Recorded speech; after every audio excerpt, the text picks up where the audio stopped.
So, I am the male version of Caroline in India.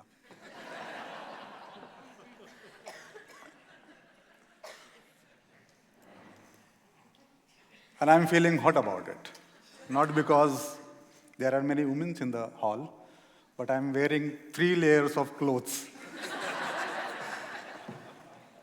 Because in India, back in India, we are running now 20-degree temperature. And here, I think today is 3 or 4, I don't know.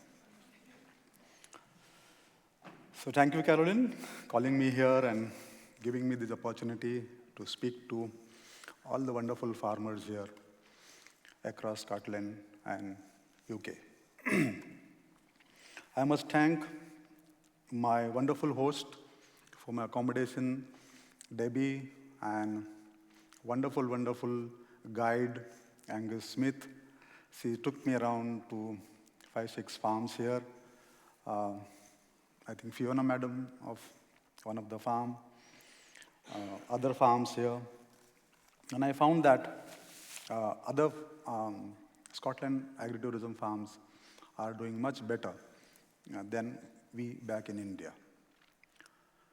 Now, there is a picture of map of India there. In Scotland, there are 175 people across 1 square mile. How much? 175 people. Back in India, we have 1,200 people staying in 1 square mile.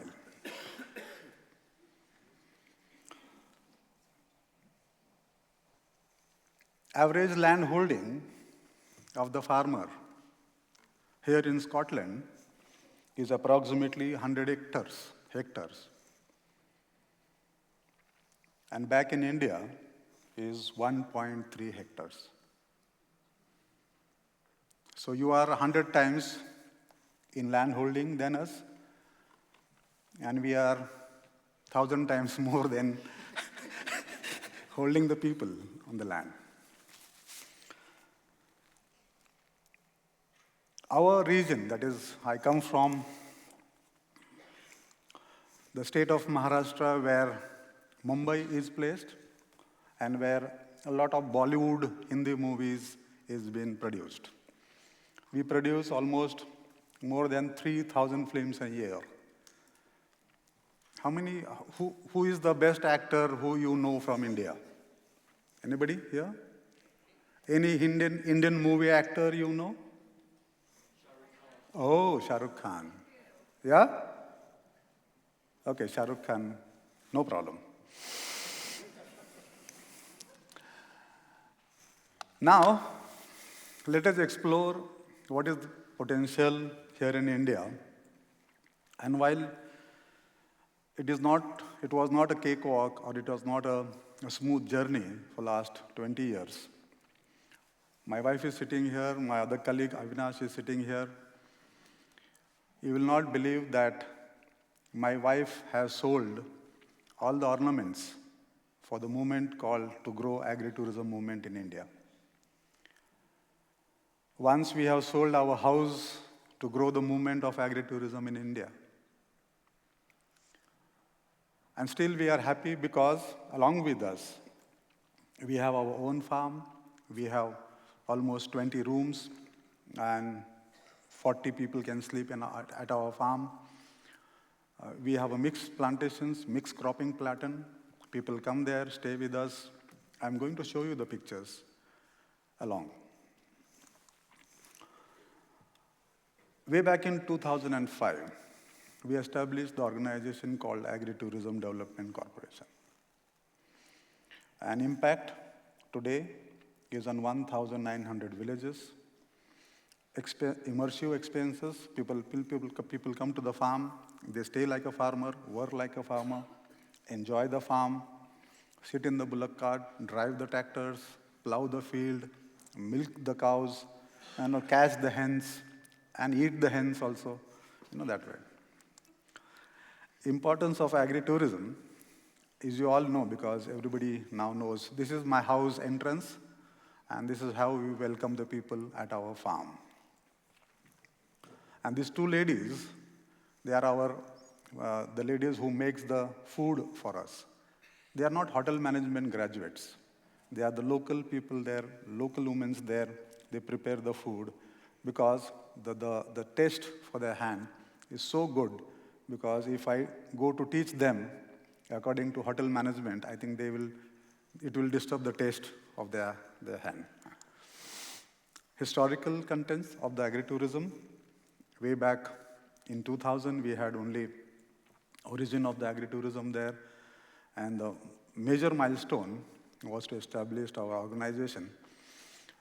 That photo is during the COVID, because we didn't have time to save ourselves, and everything was locked, and I did not get the blades the shops were not open that time. This is me and my wife sitting back and wearing the goggles, see, sitting. And because you all are farmers, I want to ask one question to all of you. How many of yours next generation wants to stay back on the farm? Anybody? How many of you people? Everybody's generation, I think 30% of it, not 20% of it, I think. Exactly. No younger generation in India also, they don't want to stay back on the farm. Because they don't have sustainable income, they don't have sustainable employment, they don't have sustainable livelihood opportunities, and moreover, they don't own the social respect back on the society. Even if you are a 100-acre farmer, you are looked down upon. And that is the reason the next generation people is not staying back on the farm. There are many challenges. We have infrastructure, because last 4 to 5 days I am traveling in Scotland. You have the last mile connectivity to the farms. We don't have that. We don't have electricity. Still on our farm, there are no electricity for 8 hours a day. Avinash is sitting here. His electricity came into his village 5 years back. So these are the infrastructure deficiencies what we have. Seasonability, because in summer it's too cold, because minimum temperature is 28 to 29 degrees and maximum is 48 degrees. So it's very cold in summer normally.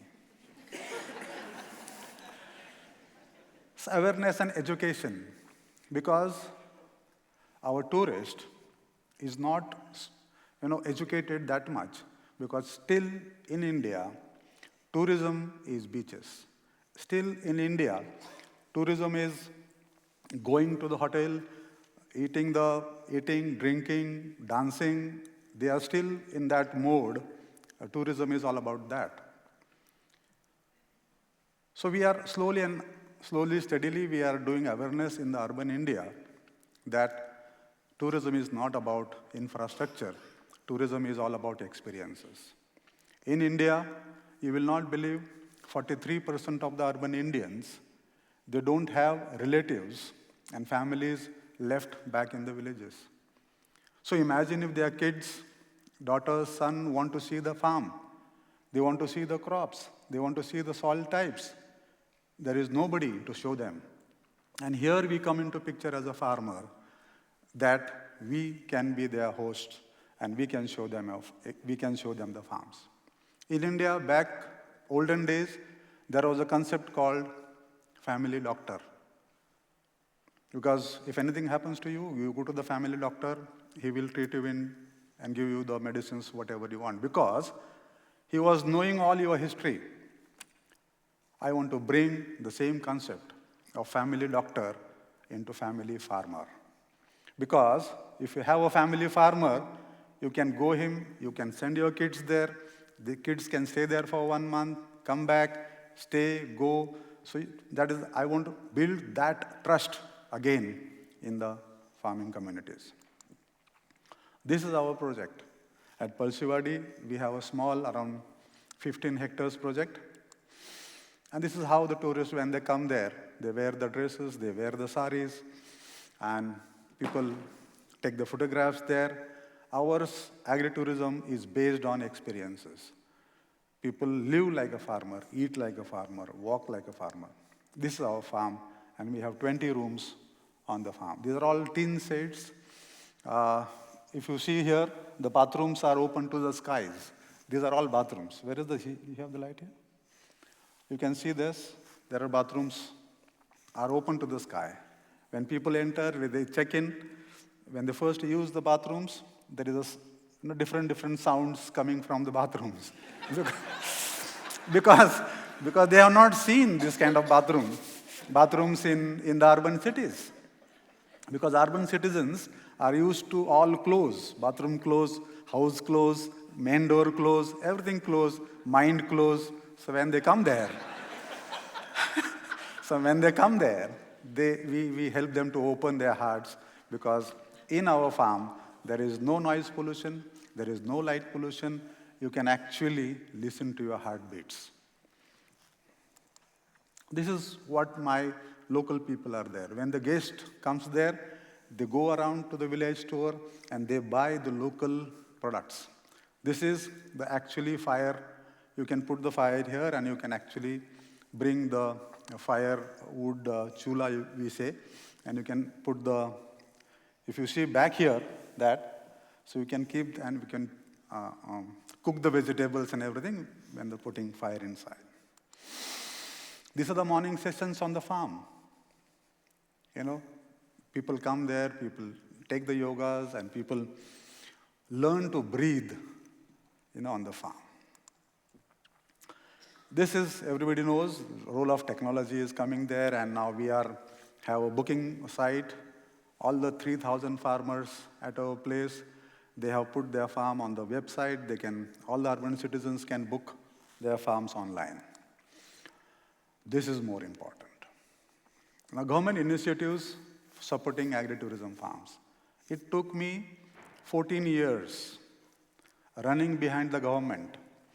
I changed 3-4 times my shoes, because going to Mumbai in the parliament, their ministry, and coming back again 300 kilometers, every month I used to do 3-4 times, spending my own money, And when I used to go to the government of agriculture, Minister of Agriculture, and the Department of Agriculture, they used to say, we don't know anything about tourism.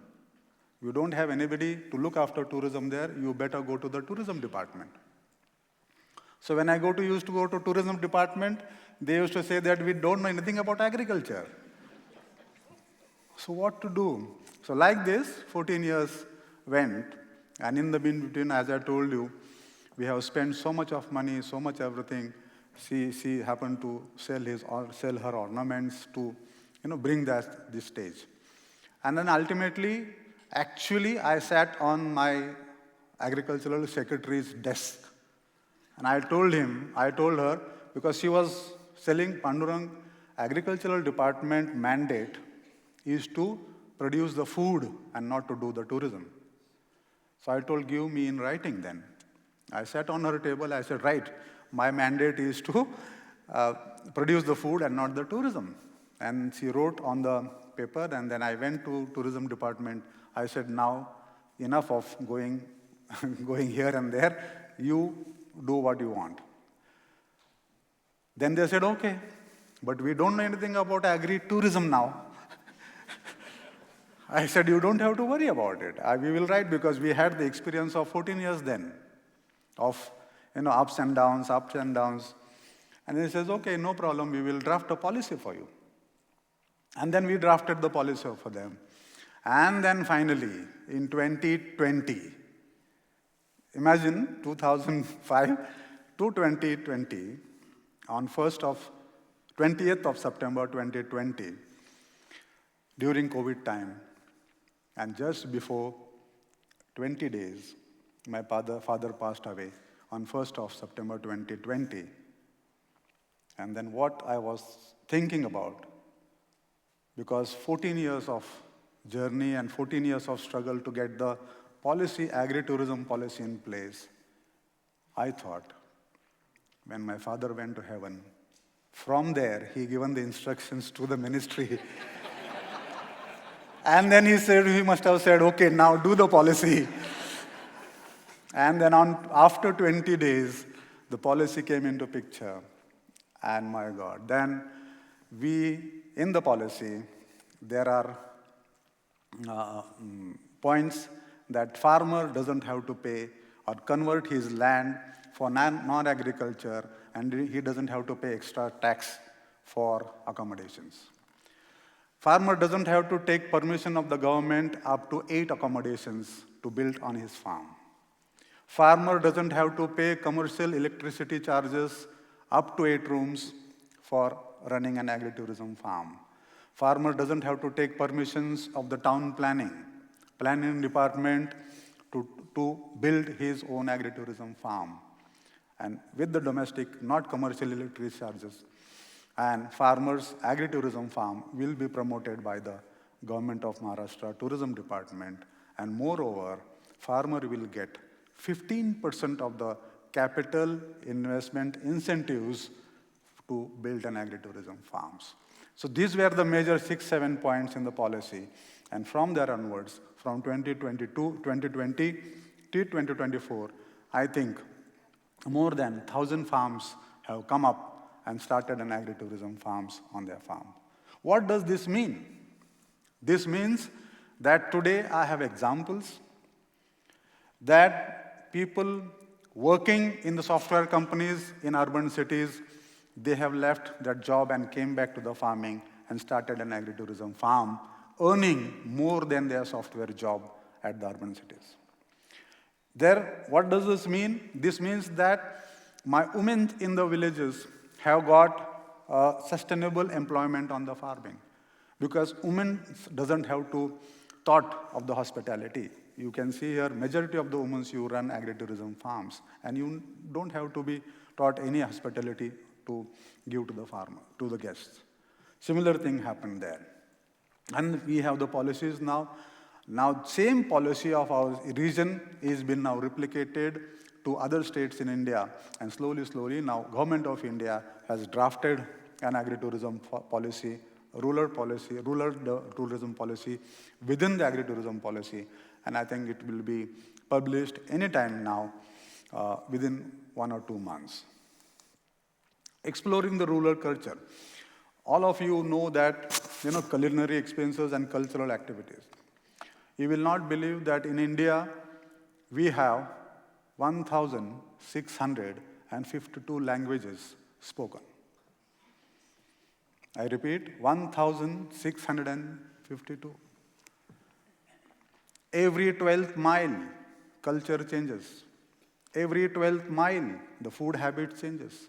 Every 12th mile, the dressing changes. I may be wearing this hat now. Now, after 12th mile, the hat shape might be different.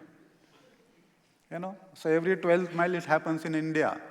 And hence, I have convinced government that every 12th mile has an opportunity to start an agritourism farm.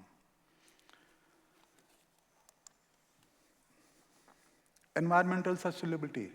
Now, all these 3,000 farms are growing local species of plantations, trees, shrubs, and hence, the environmental sustainability is happening on the farms.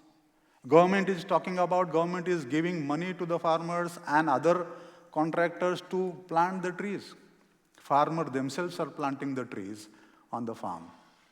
So, by adding tourism to the farm, mainly what is happening, farmer is keeping himself clean, tidy.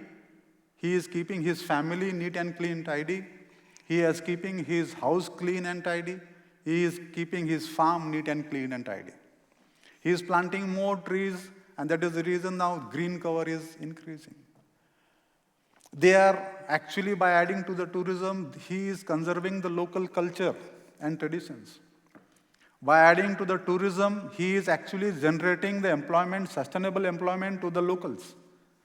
So there are so many benefits of adding tourism to the farm, and that government is now understood the importance of this. And I think Caroline is also going through the same journey of convincing the government to have some policy in place, because unless and until, if there is no what do's and don'ts, straight guidelines to the, because I think you have the guidelines, but you don't have the policy in place from the government.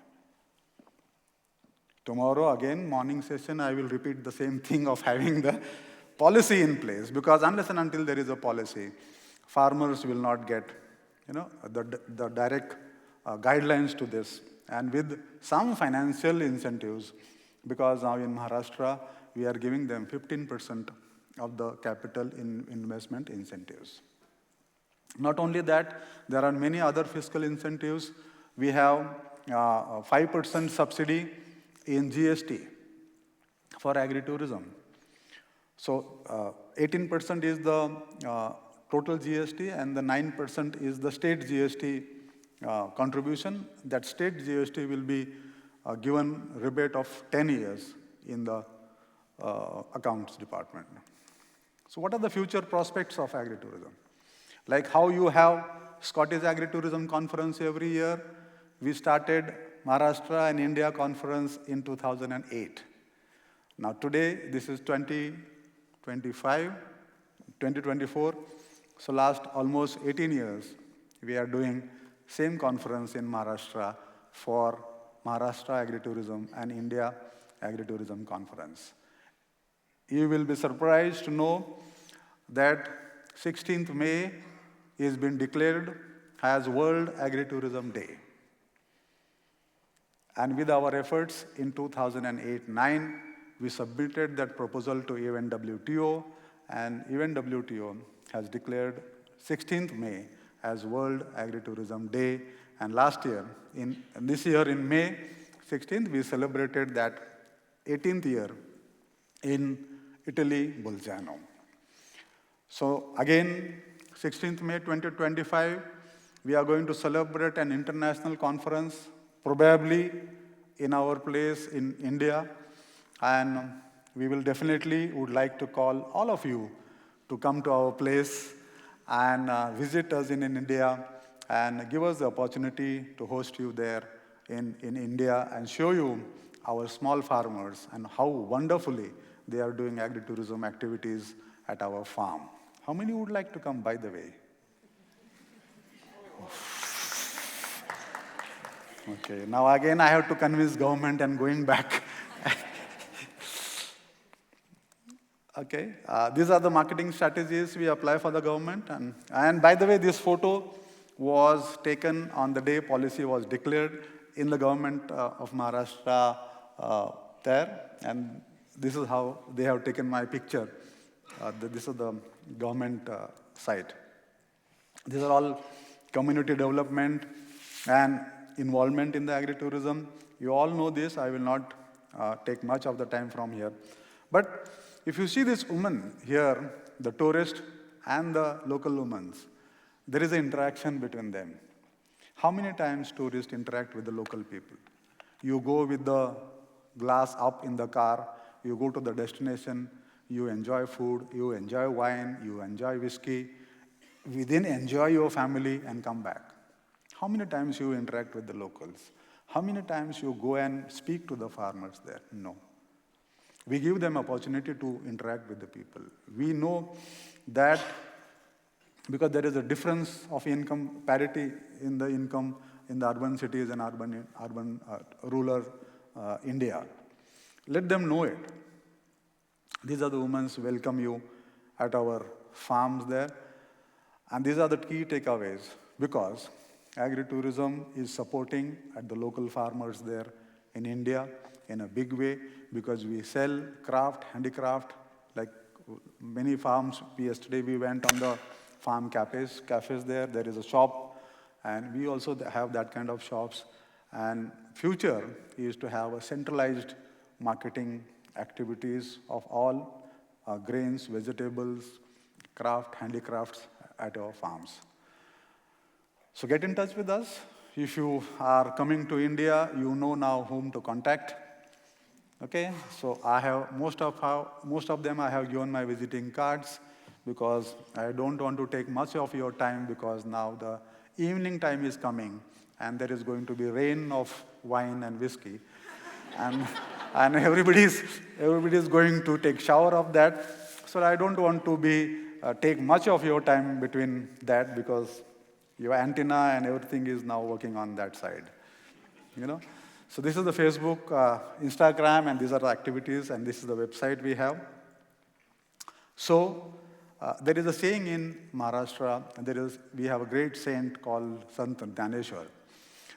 And then at the age of 16, he wrote the prayer for the world at the age of 16.